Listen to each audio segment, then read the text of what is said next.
Have you ever read The Lord of the Rings and The Fellowship of the Ring? Or perhaps have you seen the movie?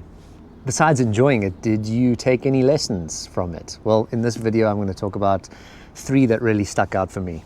Firstly, beware of untethered reason. Towards the end of the book, where Boromir tries to steal the ring from Frodo, they tell us to throw it away, Boromir cried. I do not say destroy it. That might be well if reason could show any hope of doing so. It does not. The only plan that is proposed to us is that a halfling should walk blindly into Mordor and offer the enemy every chance of recapturing it for himself. Folly.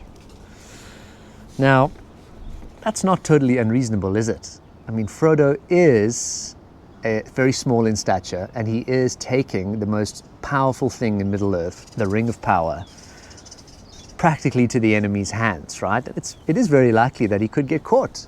And Boromir is the only character in the Fellowship of the Ring who has actually seen battle with the orcs in Gondor. He's probably seen many of his fellow countrymen fall to the orcs.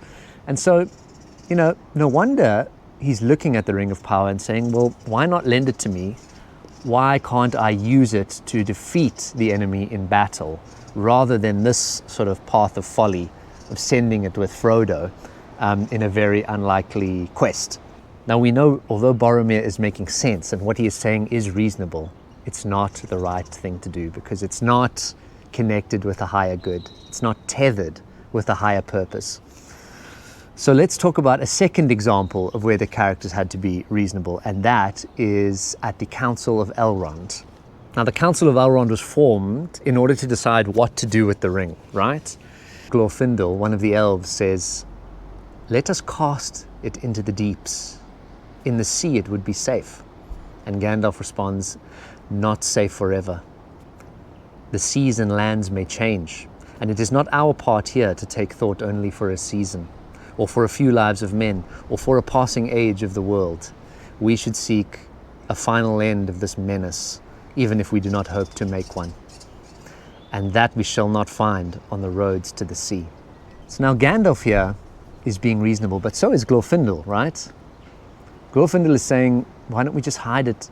It'll probably be unreachable by Sauron for thousands of years in the seabed.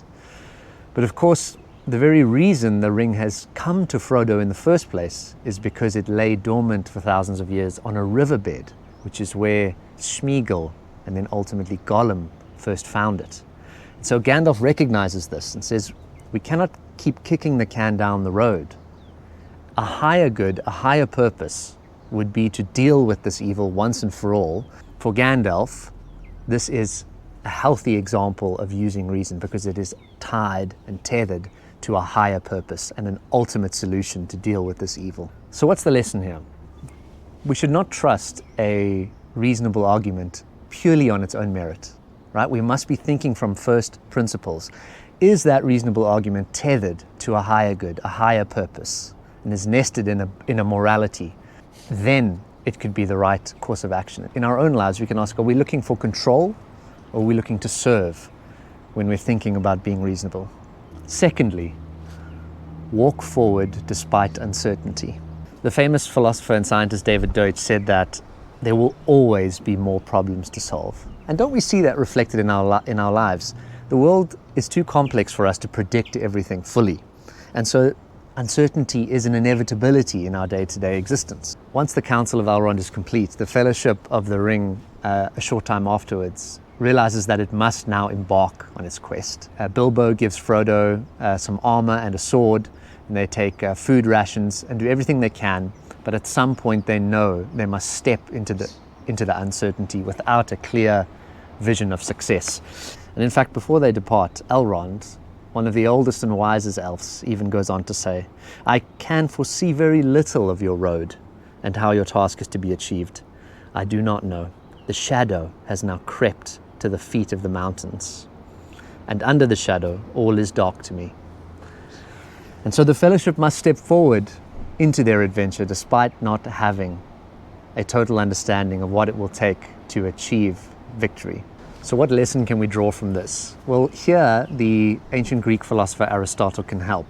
In his book, The Nicomachean Ethics, he talks about virtue being something that is not held, but calibrated in his concept of the golden mean. In our lives, when we're faced with a decision where there is uncertainty, perhaps it's a big change in career or in family or something like that, we can be somewhere on the spectrum between passivity and recklessness, right? And Aristotle says, well, true courage is found somewhere in between those, right? So we should be prepared for the uncertainty. That, like the Fellowship of the Ring, we should prepare ourselves as best we can, but at the same time, we should not be passive. And at some point, you will have to step into the uncertainty without a full plan of what's going to happen. And that for him was representative of what true courage means. And certainly the Fellowship of the Ring is an example of courage. Thirdly, bring a little of the Shire into your home. Now, the Shire in the books and the movies is such a wonderful place. It's filled with simple, homely delights like good food, good tea, good leaf, good parties, and of course, good companionship and good gardens. Importantly, the Shire is not filled with technological excess. Of course, there is a sharp contrast between the Shire and the dark industrial factories of Isengard and Mordor, which are developing their dark armies to combat the rest of Middle-earth.